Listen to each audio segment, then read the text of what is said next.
días, es un gusto recibirles con las primeras noticias de TV Ciudad en una jornada que se presenta con tiempo bastante caluroso, ya con 19 grados de temperatura en estos momentos en Montevideo. Saludo cordial a quienes nos siguen por Uniradio, la radio de la Universidad de la República, 107.7 de FM, por señal abierta, 6.1 por YouTube y por tvciudad.uy.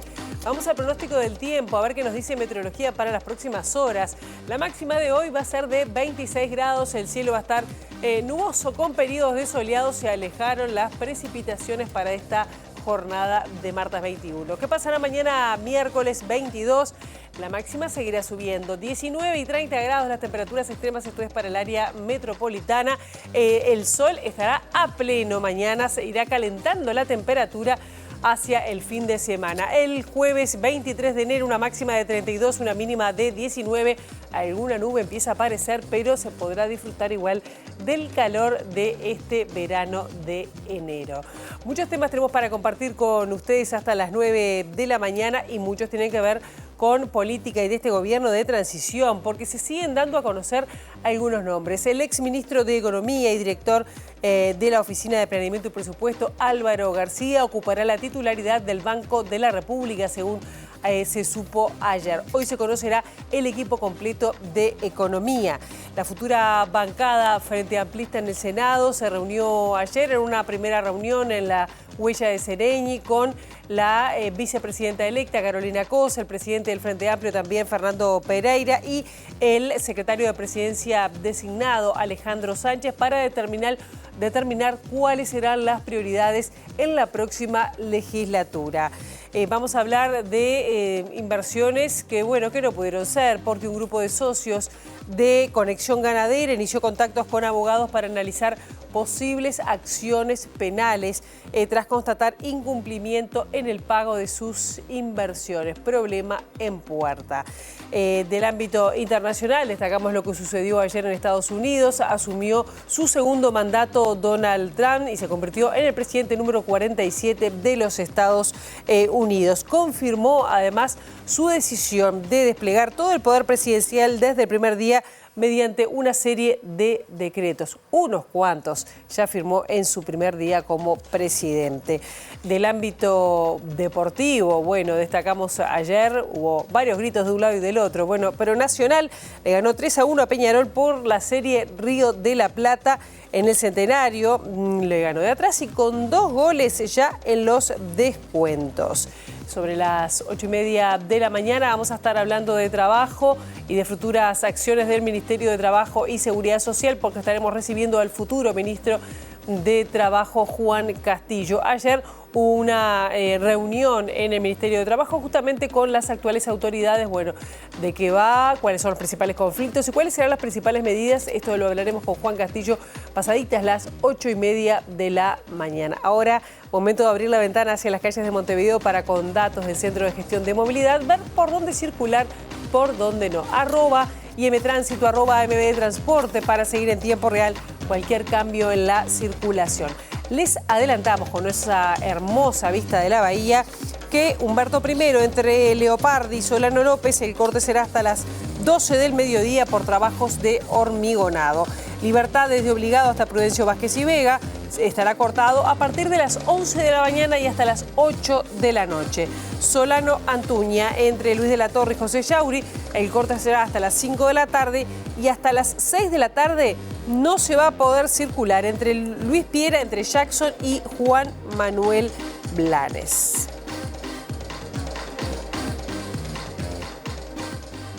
Comenzando el desarrollo informativo, ayer hubo una reunión de la bancada electa de senadores del Frente Amplio, se hizo en la Huella de Sereñi con la presencia de la vicepresidenta electa Carolina Cose, del designado secretario de Presidencia Alejandro Sánchez y el presidente de la coalición de izquierda Fernando Pereira.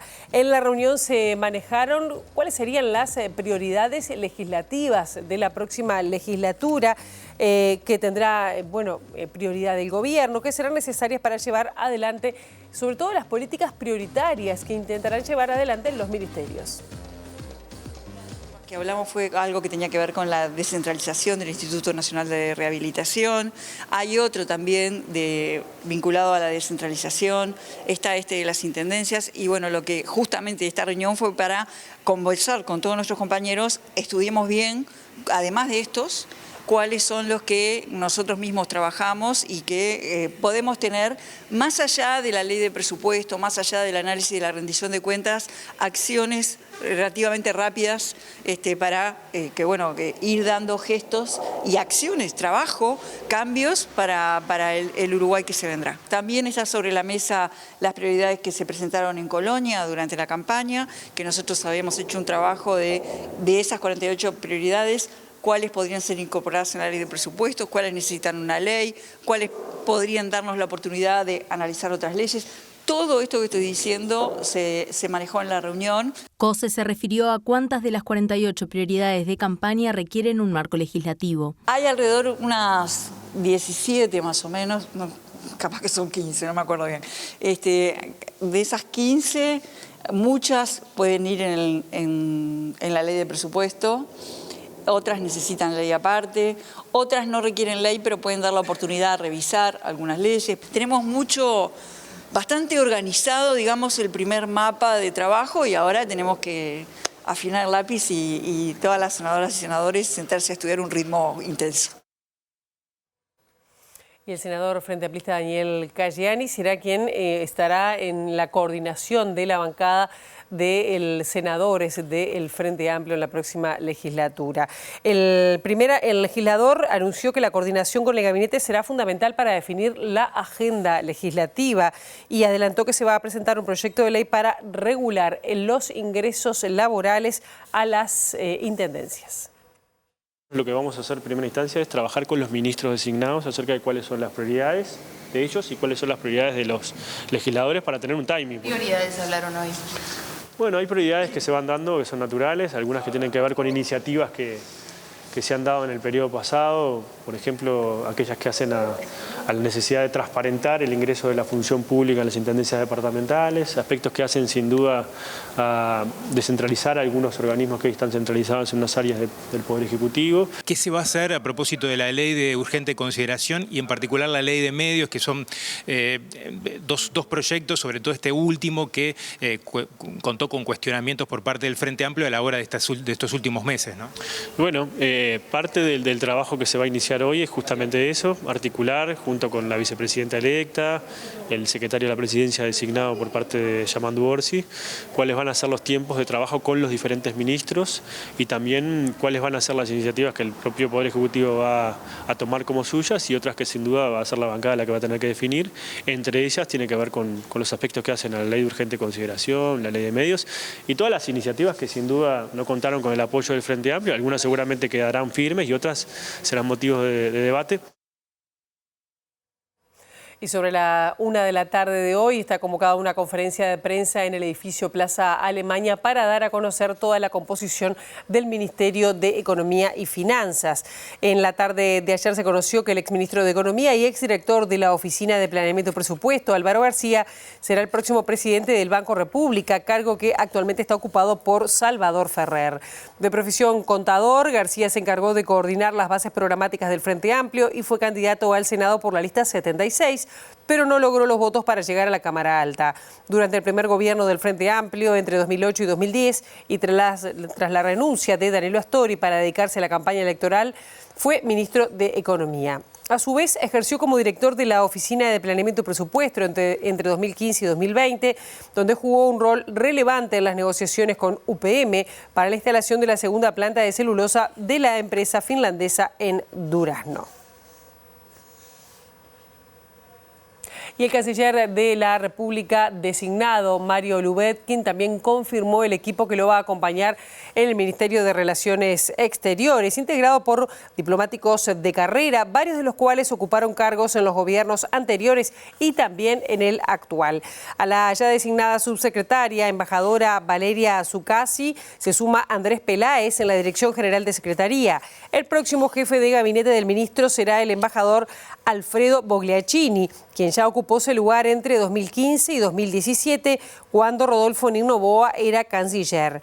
Hugo Causade seguirá como director para asuntos técnico-administrativos y el subdirector será Daniel Cadenazzi. Al frente de asuntos económicos internacionales estará el embajador Aníbal Cabral, y de la Dirección de Asuntos de Integración y Mercosur asumirá la actual subdirectora Paola Repeto. A su vez, Jorge Muño dirigirá la Dirección de Asuntos Consulares y de Vinculación, acompañado por María Noel Reyes. Y además del 1 de marzo también está en el horizonte las elecciones departamentales y municipales del mes de mayo. Sobre este tema se refirió el presidente del Frente Amplio, Fernando Pereira, quien analizó las chances que tiene la coalición de izquierda en estas elecciones. El Frente Amplio va a celebrar los 54 años de nacimiento, lo hará el 8 de enero en La Paloma, allí en Rocha, y presentará todas las candidaturas que competirán en las elecciones departamentales. Hemos ido cerrando en casi todo el país, los plenarios han aprobado sus candidatos, falta aprobar unos pocos, entre ellos Montevideo. Cuando se aprueben, se va a aprobar en estos días finalmente la conformación de todos los candidatos de todo el país. El Frente Amplio está trabajando sobre datos, tiene una idea clara de que se pueden ganar muchas intendencias. ¿Cuántas? Y bueno, ¿cuántas? Lo dirá la elección, pero sí tenemos claro que vamos a ir a competencias que son muy parejas. ¿A qué departamentos apunta el Frente Amplio? Apuntamos a todos y a cada uno de ellos, porque si el Frente Amplio ganó en 12 departamentos y fue segunda fuerza en el resto, bueno, entonces quiere decir que tiene buena chance de gobernar la territorialidad. Hay lugares que nunca jamás iba a ganar el Frente Amplio, que terminó ganando, como en 33, como Artigas, como Maldonado. ¿Es posible que el Frente Amplio vuelva a colocar una gesta de este tipo, de ganar varias intendencias? Es posible, estamos trabajando para eso desde el mismo día que terminó la elección nacional, en la elección de nuestros candidatos, en la construcción de los programas departamentales, en la participación de los dirigentes nacionales en la campaña. Si nosotros vamos a poner todo lo que tenga el Frente Amplio al servicio de los Frentes Amplios departamentales para ganar intendencias y municipios, porque también ahí se cambia la vida de la gente. Y hablando de candidaturas, algunas de las cuales no están definidas, sobre todo en el departamento de Montevideo, el Partido Socialista impulsa al abogado Juan Cereta como candidato a intendente de Montevideo por el Frente Amplio, según confirmó MBD Noticias.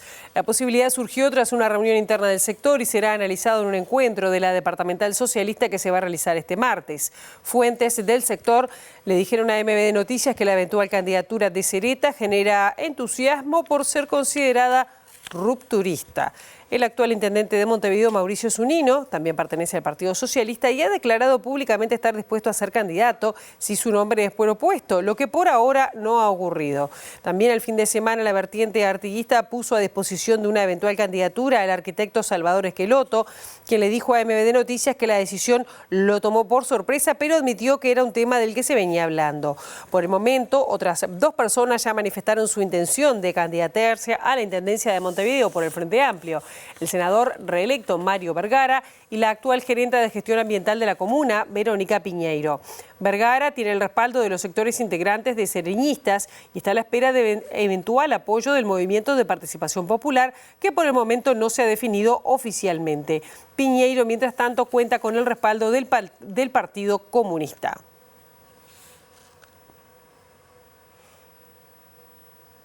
Y vamos ahora a temas sindicales, porque la Federación de la Industria Láctea recibió a las futuras autoridades del Ministerio de Trabajo y Seguridad Social y reclamó la solución urgente de los conflictos laborales que están afectando al sector, así como políticas de desarrollo productivo territorialmente responsables, además con la tecnología.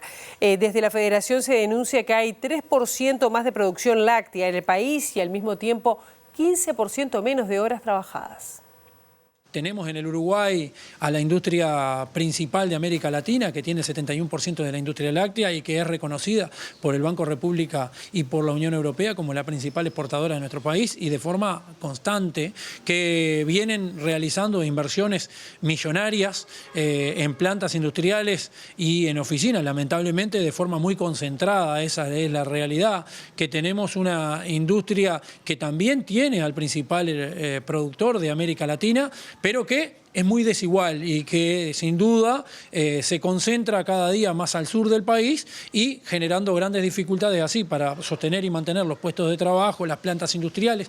Aumentó la producción y bajó la cantidad de horas trabajadas. Eso en los últimos 10 años claramente se demuestra cómo el techo de los 2.000 millones de litros de leche remitidos a las plantas año a año ha sido una constante, que ha tenido en esos 10 años quizás un 3% más de producción contra un 15% de horas trabajadas menos que han caído. Eso demuestra, según nuestro Instituto Cuesta Duarte, aproximadamente un crecimiento de la productividad en términos de producción de un 20%. Lamentablemente de eso las trabajadoras y los trabajadores no se están viendo beneficiados y eso sin duda va a ser parte de la discusión que nosotros vamos a tener hacia el Consejo de Salario, junto a la necesidad de la reducción de la jornada laboral como una cuestión de bienestar, de condiciones de mejorar en calidad de vida, pero también así para distribuir el trabajo entre todas y todas, como en los ejemplos que mencionábamos de Calcar, de Coleme, de Lactalis Parmalat, etcétera. Y en el marco de la transición, ayer hubo un encuentro entre las autoridades del Ministerio de Trabajo y Seguridad Social y las futuras jerarquías. Allí le plantearon algunos de los conflictos que están sobre la mesa, entre ellos el conflicto lácteo, también a nivel de laboratorios y de la industria frigorífica. El subsecretario designado de Trabajo, Hugo Barreto, dijo que también se compartió información sobre la caja de profesionales universitarios. De algunos focos de conflictividad existente, conocido por todos, industria frigorífica, industria láctea, laboratorios. En segundo lugar, profundizamos en torno a lo que será la próxima ronda de consejos de salarios, porque hay un conjunto de resoluciones de los consejos de salarios que vencen al 30 de junio de este año, con lo cual vamos a estar ante una nueva ronda, la 11ª ya, de Consejo de Salarios. Y el tercer y último tema tiene que ver con la próxima reunión del Consejo de Administración de la OIT, que es un órgano extraordinariamente importante en el plano del mundo del trabajo internacional y en el cual Uruguay es miembro titular del Consejo de Administración de la OIT y se reúne justamente ahora en marzo. Y hay algunos temas en el entorno de la Organización Internacional del Trabajo, como es, por ejemplo, la regulación del trabajo en plataformas, que va a ser tema de la próxima conferencia, el tema de la controversia en torno de la huelga, que está sometido a la Corte Internacional de Justicia en la medida que no existe un acuerdo sobre el alcance del derecho de huelga en el marco de la OIT, etcétera. Y vamos a hablar de agua, que si bien llovió en algunas partes del país y de forma abundante, en otras partes se sigue sintiendo la ausencia de agua. En las últimas horas, OCE se vio obligada a utilizar agua de las reservas de la represa de Canelón Grande y también de Paso Severino para abastecer a la población del área metropolitana debido al incremento de consumo causado por las altas temperaturas y la falta de lluvias en esta zona. No obstante, según fuentes del directorio consultadas por MB de Noticias, al contrario de lo indicado en algunas versiones difundidas en las últimas horas, la represa de Paso Severino no presenta problemas para su normal funcionamiento. La decisión de utilizar reservas se tomó porque los aportes del río Santa Lucía no resultaban suficientes para abastecer la demanda de la planta de Aguas Corrientes. Según la información a la que accedió MB de Noticias sobre consumo y reservas del agua del área metropolitana, este domingo el consumo fue de 560.000 metros cúbicos, lo que implica una disminución con respecto a días anteriores debido al descenso de la temperatura de las últimas horas. El mayor consumo histórico de agua potable, según los registros de OCE, se verificó el 14 de enero de 2022 con 702.000 metros cúbicos. Estamos hablando de prácticamente 150.000 metros cúbicos menos. Las fuentes consultadas indicaron que las reservas de la represa de Paso Severino se encuentran llenas casi al 100%, con un volumen actual que se ubica en 63 millones de metros cúbicos, o sea, 98% de su capacidad. Con las lluvias de las últimas horas, la cota subió 3 centímetros y pasó de 35 metros con 94 centímetros a 35 con 97. Las fuentes de OCE confirmaron que actualmente se está utilizando cerca de la mitad del agua bruta obtenida del trasvase de aguas abajo en Aguas Corrientes y también las reservas del embalse de Canelón Grande.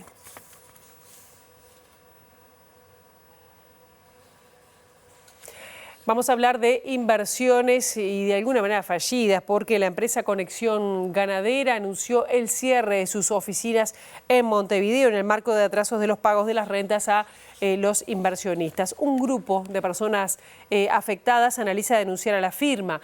Para el abogado Juan Pablo Decia, se trata de negocios financieros que se proponen como negocios ganaderos para evitar controles. Los socios inversores aguardan una reunión con la empresa el próximo jueves para definir cómo accionar. Hasta ese día, la firma mantendrá sus oficinas cerradas en Montevideo. La situación con Conexión Ganadera es de incertidumbre, en la medida de que han habido contratos que se vencieron en diciembre, los últimos días de diciembre, y otros los primeros días de enero, donde los inversores comunicaron con antelación de que no iban a recapitalizar, que no iban a reinvertir, y solicitaron la devolución de su inversión con las rentas. Frente al incumplimiento de Conexión, en esos casos puntuales a retornar el dinero invertido y los intereses que se generaron, bueno, se generó una situación de natural preocupación. Los capitales que manejan, son capitales cuantiosos, son inversiones de miles de dólares, en donde un inversor, un privado, coloca sus ahorros para generar una rentabilidad que está asociada en principio a la compra de ganado. Son rentas que están por encima de lo que el negocio ganadero da.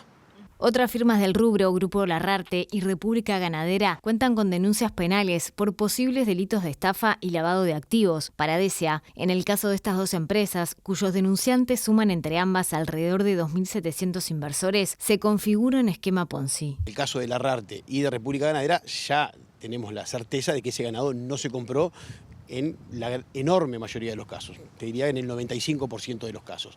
Son negocios que se presentan como ganaderos, pero no lo son. La realidad indica que son negocios más bien financieros en gran medida, y siendo que es un negocio financiero, deberían tener el contralor del Banco Central. Y justamente del Banco Central vamos a hablar porque su presidente, Washington Ribeiro, afirmó que los fondos de inversión ganadera están fuera de la órbita de contralor del organismo, a menos que estos negocios se hagan efectivos de otra manera. En este sentido, el banco ha intervenido de oficio en 11 oportunidades desde el año 2018, afirmó Ribeiro en una entrevista con Radio Carve. Contrato de capitalización ganadera puro claramente no está dentro del perímetro regulatorio del Banco Central. Si se pretende que esté, habría que hacer un cambio regulatorio. Si las empresas desarrollan una actividad financiera sin autorización del banco, pero debiendo tenerla, el Banco Central hoy sí tiene las potestades de actuar y exigirlo. De hecho, lo ha hecho en algunos casos. Desde el año 2018 a la fecha, el Banco Central ha realizado 11 actuaciones en empresas que se dedican a esta actividad. En todos ellos, en todos los casos, se ha inspeccionado, se ha evaluado los contratos, se ha analizado la forma en que operan y que captan los recursos. En algunos de ellos se les ha instruido a que cesen su operativa, en otros casos a que cesen la publicidad sobre esa operativa, y en otros no se han constatado irregularidades normativas. El Teatro Solís adquirió 6 chalecos que vibran para personas sordas o hipoacúsicas. Es el primer teatro de América del Sur en incorporar esta tecnología que garantiza la accesibilidad a las artes escénicas para todas las personas. Venimos trabajando desde el año 2022 con la compañía Timpi, que se encuentra ubicada su base en París, en Francia.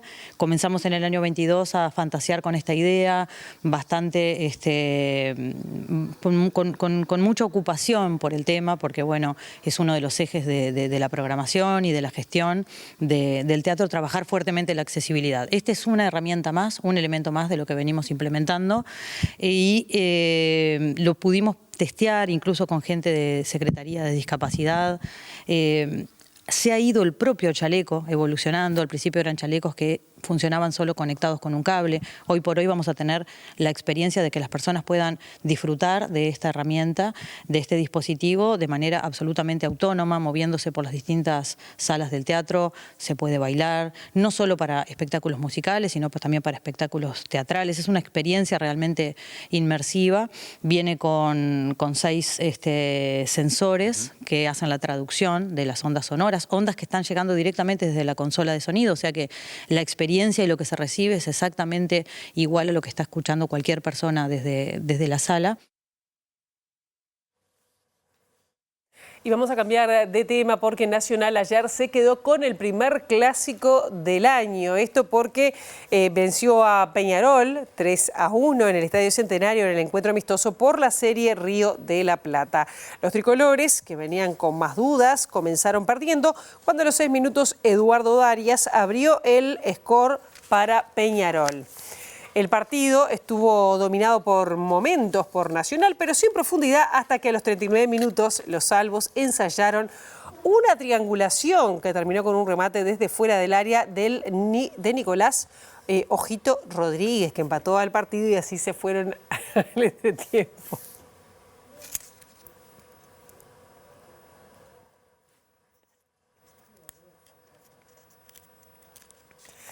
Hacemos una brevísima pausa y ya venimos.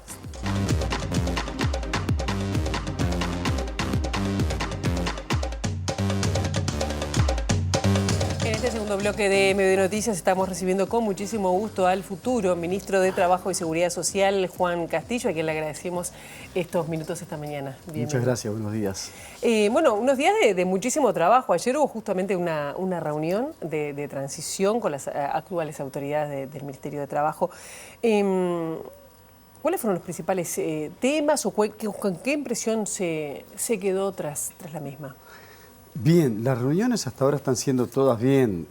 Creo que están siendo bien porque todavía no estamos en el gobierno, que estamos en la etapa de transición. Somos, en este caso, un equipo del Ministerio de Trabajo designado, pero que nos permite esta posibilidad de, sin tensiones, sin muchas presiones, aunque con preocupación, ir manteniendo las entrevistas con las distintas ramas de la actividad, tanto gremiales, sindicales como empresariales.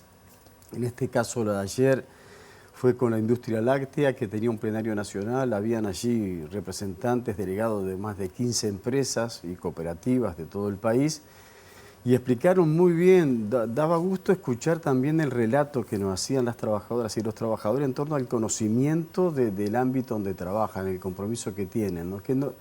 Me parece que no es normal a veces la imagen que se traslada, o que nosotros mismos en el movimiento sindical trasladábamos antes también, en cuanto al compromiso de los trabajadores y las trabajadoras con la producción, con su industria, con su desarrollo. Yo creo que fue una cosa muy seria, obviamente preocupante también por la situación de la industria, en torno a lo que viene siendo una constante que nos están reclamando los distintos sindicatos y federaciones, de que reclaman al gobierno que va a asumir y a los gobiernos del país más compromiso en defensa de la industria nacional.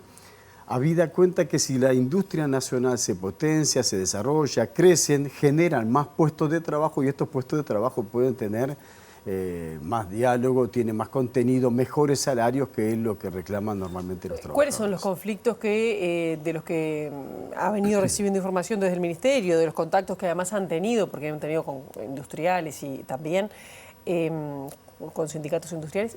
¿Cuál les preocupa más como próximo problema? Bueno, el de ayer termina con un relato en la industria láctea. Hay problemas, particularmente una de las empresas es la que tiene más problemas, la empresa de Cerro Largo, Coleme, en donde se está en conflicto, donde se inicia una marcha, una movilización, están en una carpa los trabajadores.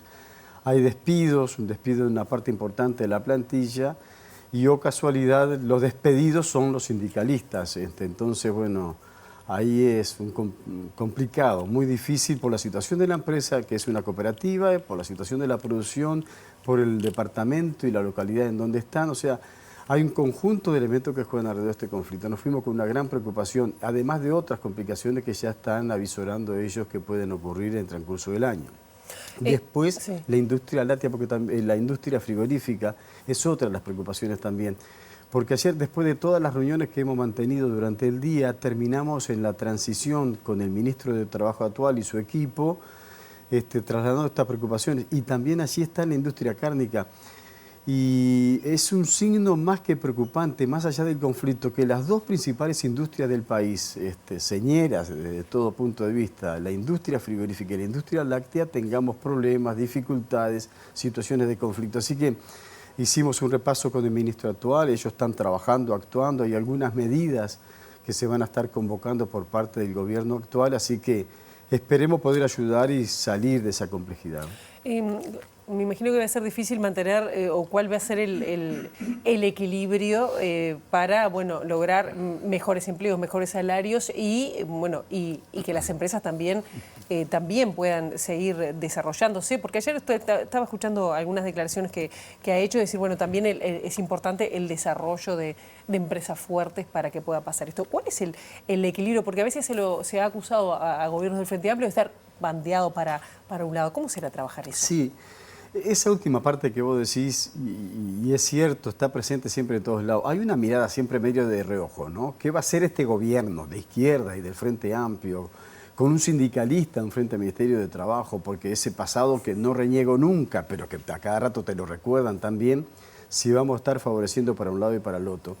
Sin entender de que los hombres y las mujeres siempre sabemos ubicarnos en todo orden de la vida y cada cual hace las cosas. No está de mañana en el trabajo con el que lo cumple feliz, aunque ese día esté cumpleaños. El cumpleaños se festeja de noche o de tarde con los amigos. Yo cumplí un rol en el movimiento sindical y tengo un rol en la vida política del país desde el final de la dictadura para acá. O sea, 40 años convivo con esa doble militancia. Ahora a mí me convocan para una responsabilidad de gobierno y el gobierno fue electo con la mayoría de los votos de la población. Por lo tanto, lo que tengo que hacer es comprometerme y llevar adelante ese programa de gobierno. Y el programa de gobierno del Frente Amplio le puso un énfasis importante a situaciones que hay que tratar de cambiarlas una vez por todas. No puede ser que hayan 600.000 trabajadores y trabajadoras que aún trabajando a final del mes no alcancen los 25.000 pesos por mes. Porque da vergüenza, no es un problema de lástima, da vergüenza que efectivamente cuando todo el mundo sabe que es difícil conseguir una vivienda de alquiler por 25.000 pesos y ese sea el salario de un trabajador, lo que supone que cualquiera de los dos en una pareja salga a costear el alquiler de la casa y el otro salario en todo caso para vestirse, vivir, pagar las tarifas públicas si es que puede hacerlo toda la vez. Bueno, esta es una situación que hay que cambiar. No solo alcanza con la generación de puestos de trabajo, sino que puestos de trabajo de calidad. Y hay marcadamente la necesidad de que nosotros establezcamos ámbitos tripartitos y con todos los actores sociales y el propio gobierno también allí, en donde se generen puestos de trabajo de calidad, más cantidad de políticas de trabajo, más cantidad de iniciativas en las políticas activas de empleo, más medidas que nosotros estemos impulsando y al mismo tiempo que eso se devuelva, la construcción de las riquezas del país se distribuya en forma más equitativa, porque en nuestro país todavía hay ollas populares y hay merenderos en donde los niños toman un vaso de leche. Bueno, esto debería ser parte de la preocupación que en este caso en el Ministerio de Trabajo tenemos esa cuota parte de responsabilidad en solucionar. ¿Cuál está pensando que van a ser los principales acentos, además de lo que usted me decía? Pienso también en la reducción de la jornada laboral que se ha manejado. Si tuviera que decir 2 o 3 puntos que, le va a hincar el diente al principio de su gestión. Seguro que marcamos uno tiene que ver con los 25.000 pesistas, los salarios más comprimidos y más bajos, que en la ronda de consejos de salarios que hay que preparar de entrada porque se convocan para junio, allí vamos a tener que ver cuáles van a ser los lineamientos que el gobierno traslade para los negociadores. Un segundo aspecto tiene que ver en cómo se generan políticas activas de empleo y cómo en esa construcción una de las medidas colocadas arriba de la mesa puede ser la reducción de la jornada. Esa reducción de la jornada tiene que tener, y lo explicamos a cada rato, en cuenta que la ley de nuestro país marca 48 horas semanales en la industria y 44 horas en el comercio. Ya hay varias ramas de actividad, hay varios acuerdos bipartitos y tripartitos que marcan una carga horaria menor al costado de la semana, de manera tal de generar más puestos de trabajo para quien no la tiene. Y el tema de la competitividad o la productividad que se coloca arriba de la mesa siempre en las demandas, bueno, si todos están de acuerdo que el país tiene que ser efectivamente más competitivo, si tiene que haber y mejorar la productividad, bueno, coloquémonos el debate, la discusión, hay documentos elaborados en este mismo gobierno que está terminando ahora su gestión, se han convocado ámbitos, el propio ministro entregó materiales, hasta dónde lograron avanzar las partes en materia de esa discusión. Bueno, ámbitos para la discusión y la negociación. Y la última es la convocatoria pública que hizo el Frente Amplio de convocar a un gran diálogo nacional sobre la seguridad social. La seguridad social merece que tengamos una mirada muy especial, muy atenta, de manera de compensar y que no solamente una parte cargue con el costo de una reforma, ¿no? Me quedé pensando en esta 11ª ronda de consejos de salarios que se va a abrir en junio, que decía referencia. ¿Tiene idea o se está pensando ya de por dónde iría la pauta general? ¿Ya hay cifras?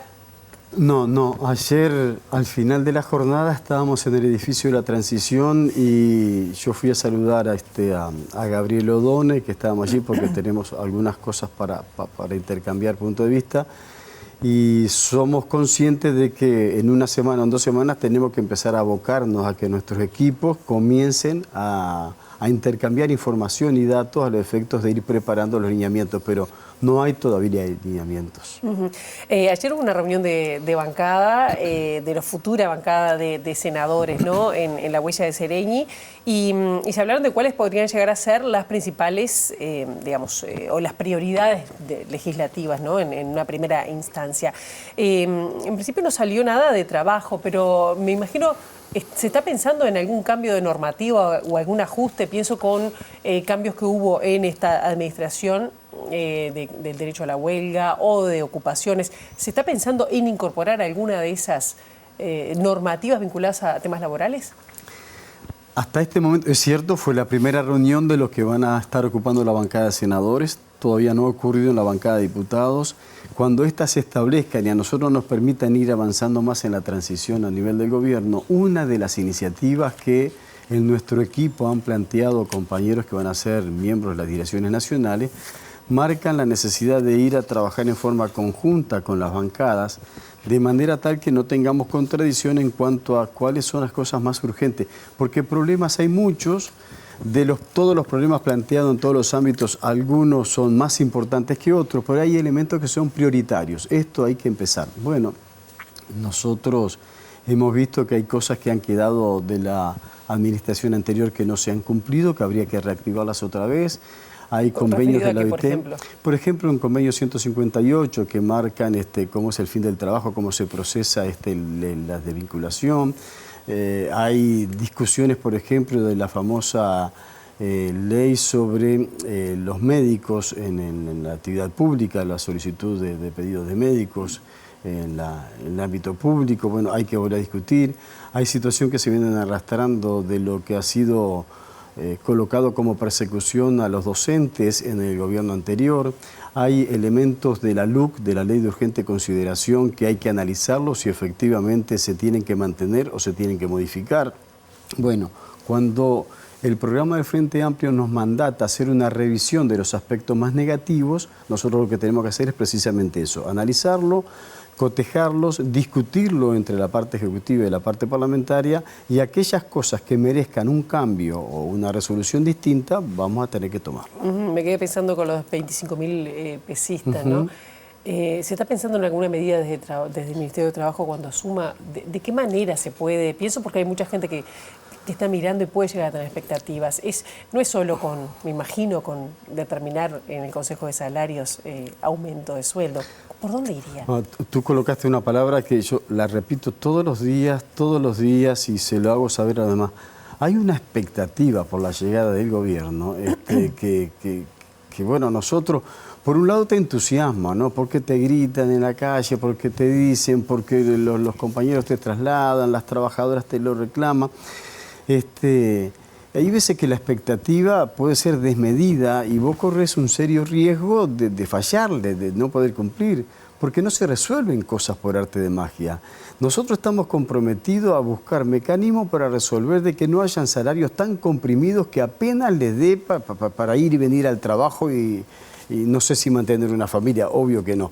Entonces, ¿qué pasa si vos no lográs revertirlo? Porque no se hace por decreto. Orsi no va a asumir el 1 de marzo y a firmar una ley que diga a partir de ahora se sube el salario a 40.000 pesos por mes. Le da miedo ¿No de es cumplir así? esas expectativas. Entonces, lo que hay que trasladar es fielmente, estamos preocupados y nos vamos a ocupar de que esto ocurra, entonces hay que instalar ámbitos, discusión, buscar mecanismos a los efectos de que efectivamente nosotros, bueno, prioricemos ahora salir de los salarios más comprimidos. Tal vez el ámbito del Consejo Salario sea una parte, pero otra parte está por otro lado, porque no no solamente en el ámbito laboral genuino es que están esos salarios, muchas veces están también en el ámbito informal y ahí es más difícil llegar con la negociación colectiva porque en algunos casos ni siquiera organización hay. La última, ya tenemos que ir cerrando, pero el Partido Comunista ha impulsado la precandidatura de Verónica Piñeiro aquí a la Intendencia de Montevideo. Han surgido dos nombres nuevos en la vertiente arribista, el Partido Socialista. ¿De qué manera esto, y bien breve, se ubica dentro del panorama de la competencia de Montevideo y cuál es la importancia, ¿no? Es importante. La primera importancia que tiene para los partidos políticos que integramos el Frente Amplio, para todo el Frente Amplio, es que nosotros aspiramos a seguir gobernando Montevideo. Y para eso hay una elección y la campaña electoral todas hay que tomarla con la misma seriedad. No hay un ganador antes de las elecciones. Y los favoritos muchas veces son favoritos en los números previos, pero luego el soberano es el votante. Por lo tanto, hay que buscar aquel compañero, aquella compañera, aquel candidato que efectivamente logre llegar a tener la mayor cantidad de adhesiones por varios factores que se juegan alrededor de una candidatura, ¿no? Y también por la elaboración del programa, de la propuesta, del compromiso. Se está a la búsqueda de eso. Hasta ahora venía siendo Mario Vergara uno de los candidatos propuestos, después nosotros trabajamos sobre la base de una compañera más joven, no para competir, sino que buscando una alternativa, buscando un énfasis distinto, características distintas para la población electoral. Y bueno, ahora otros sectores efectivamente han trasladado 2 nombres más. Yo creo que los mecanismos orgánicos, ayer hubo la primera reunión del Secretariado Político del Frente Amplio y de la Mesa Política de este año, se está convocando para la primera semana de febrero haya un plenario nacional de manera tal que allí nosotros podamos estar designando los candidatos para que después la convención sea la que lo ratifique. Pero seguramente lleguemos a encontrar o los consensos para un candidato o para 2 candidatos o habilitar las 3 candidaturas, que es lo que también han planteado otros sectores. Juan Castillo, muchísimas gracias por favor. ahora. Veremos después. Nosotros ahora vamos con información que surge desde exteriores, de la mano de nuestro compañero Eduardo Delgado. Eduardo, buenos días, bienvenido. Buenos días, Pilar, un gusto saludarte. Desde hace buen tiempo atrás se conocen diferentes casos de graves violaciones a los derechos humanos de niñas, niños y adolescentes, en especial mujeres, a cargo del INAU, en centros del propio INAU.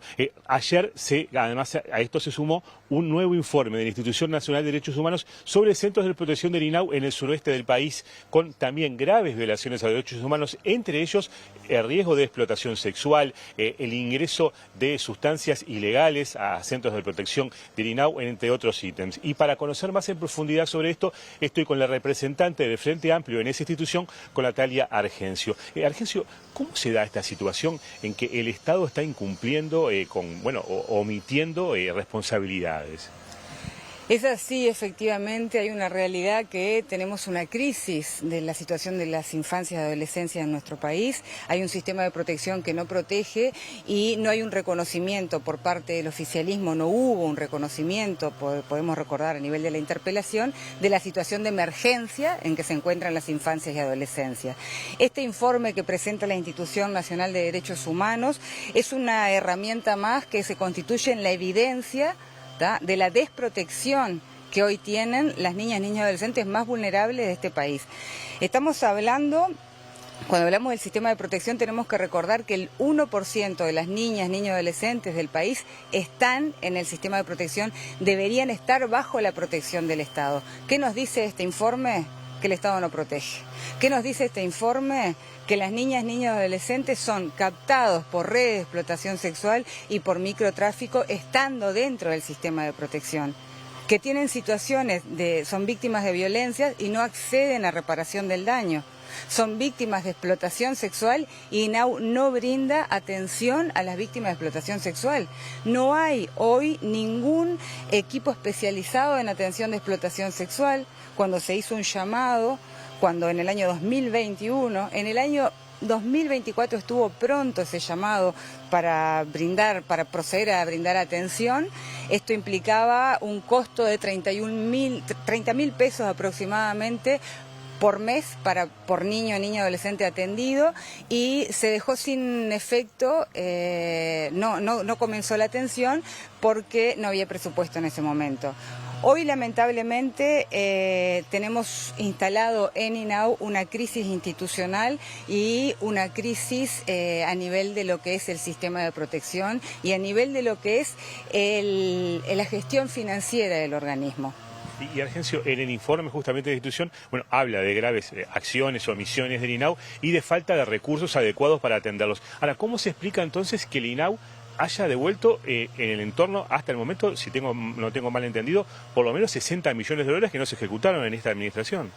Efectivamente, INAU en los primeros, del año 2020 al 2023, devolvió aproximadamente 60 millones de dólares a rentas generales.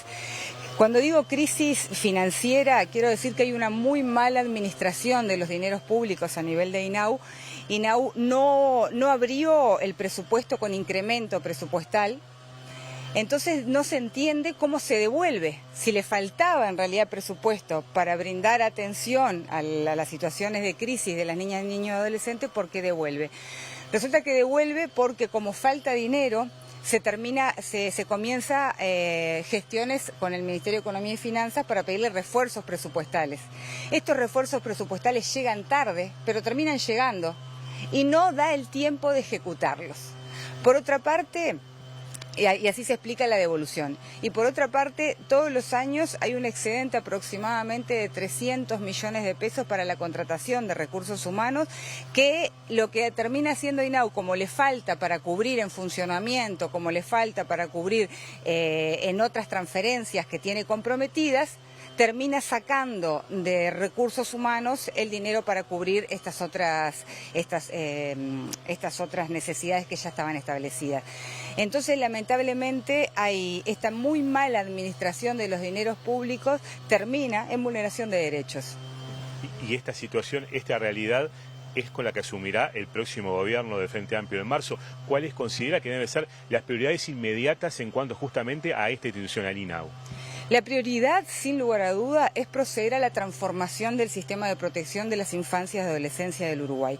Para eso nosotros con mi equipo, desde el rol de Contralor, vamos a dejar todo un documento de transición. Vamos a presentar un documento de transición donde están todas las herramientas listas de todo lo que hemos podido trabajar con los equipos, con programática, con territorial, con toda la evidencia, con los modelos desarrollados, donde dice claramente la necesidad de revertir esta realidad de desprotección y por dónde hay que comenzar a trabajar. Tenemos los informes de UNICEF, tenemos los informes de auditorías del sistema de protección y estos informes de la Institución Nacional de Derechos Humanos. También hay que saber que la próxima administración recibe un INAU que tiene un déficit, o sea, el déficit de presupuesto que va a recibir la próxima administración para cubrir el año 2025 supera los 2.300 millones de pesos. Eso solamente del presupuesto comprometido. Presupuesto comprometido quiero decir que son cosas que hay que pagarlas porque ya hubo un compromiso, ya hay un contrato, ya se compró, hay que pagar. Pero ¿qué sucede con la atención? No está la atención de explotación sexual, la atención de salud mental, la protección, la contratación de recursos humanos requiere realmente de reordenar todo este presupuesto y bueno, en eso vamos a estar trabajando con mi equipo, al equipo que continúe esta gestión. Argencio, muchas gracias por estos minutos, muy amable. Muchísimas gracias a ustedes, a las órdenes. Pilar, estábamos con la directora de INAU en representación del Frente Amplio, bueno, sobre esta situación justamente de graves omisiones, en tanto en la acción como justamente en omisiones a la protección del INAU de menores a su cargo. Bien, muchísimas gracias, Eduardo. Y nosotros vamos a compartir una información que fue publicada en las redes sociales porque el expresidente José Mujica fue visitado en su casa por el humorista argentino Luis Landricina.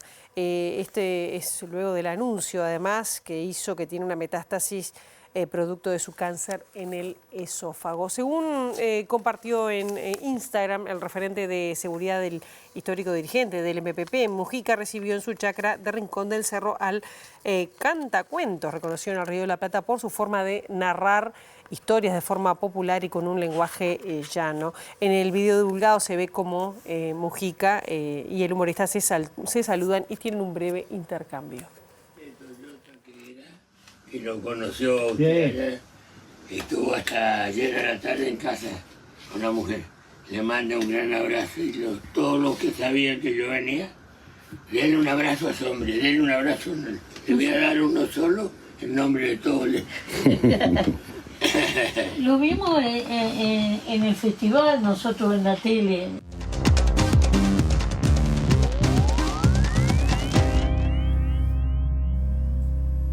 Y finalmente Donald Trump asumió como nuevo presidente, segundo mandato al frente de Estados Unidos, y ya desde el primer día firmó decretos que marcarán su política al frente del país. And will, to the best of my ability, preserve, protect, and defend. Preserve, protect, and defend. The Constitution of the United States. The Constitution of the United States. So help me God. So help me God. Congratulations, Mr. President. El declive de Estados Unidos ha terminado, afirmó el presidente Donald Trump durante su discurso inaugural al comprometerse a devolverle al pueblo estadounidense su fe, su riqueza, su democracia y de hecho su libertad, y anunció que la edad de oro de Estados Unidos comienza ahora mismo. En su discurso como 47º presidente de Estados Unidos, Trump criticó el estado de la educación y la salud del país, entre otros aspectos, y prometió cambiar las cosas para devolverle al pueblo su fe, su riqueza, su democracia y de hecho su libertad, según dijo. Durante su oratoria, Trump enumeró una serie de órdenes ejecutivas históricas que comenzó a firmar inmediatamente después de su juramento, para comenzar, según dijo, con la restauración completa de Estados Unidos y la revolución del sentido común. Entre los documentos a firmar, mencionó una orden ejecutiva para detener de inmediato toda censura gubernamental y devolver la libertad de expresión a Estados Unidos, y adelantó que declarará una emergencia nacional en la frontera sur y enviará tropas allí para repeler la desastrosa invasión que afronta su país, al tiempo que anunció su decisión de declarar a los cárteles como organizaciones terroristas extranjeras. En su primer día como nuevo inquilino de la Casa Blanca, Donald Trump aseveró que Estados Unidos recuperará el canal de Panamá que tontamente fue entregado, al denunciar que quien más está explotando ese paso es China, e insistió en que cambiará el nombre del Golfo de México por el del Golfo de América, reclamando el legítimo lugar del país como la nación más grande, más poderosa y más respetada de la Tierra, inspirando el asombro y la admiración del mundo entero, según afirmó. Y como el motivo de la asunción de Donald Trump como el presidente número 47 de Estados Unidos, el gobierno uruguayo mandó su saludo. Estados Unidos, dice el comunicado, es un aliado estratégico para Uruguay con quien mantiene una sólida relación bilateral fundamentada en valores y principios compartidos. Estados Unidos es además un socio económico y comercial fundamental con importantes inversiones en sectores clave para el desarrollo del país con amplio margen de crecimiento, dice parte de este comunicado, saludando a Donald Trump por su asunción a la presidencia, su segundo mandato. Y hasta aquí llegamos con esta primera edición de MBD Noticias. Ahora quedan en compañía de Ciudad Viva. La actualización informativa será a las 13, a las 18:55 y mañana bien tempranito a las 8 con las primeras noticias de TV Ciudad. Pasen ustedes muy bien, buena jornada.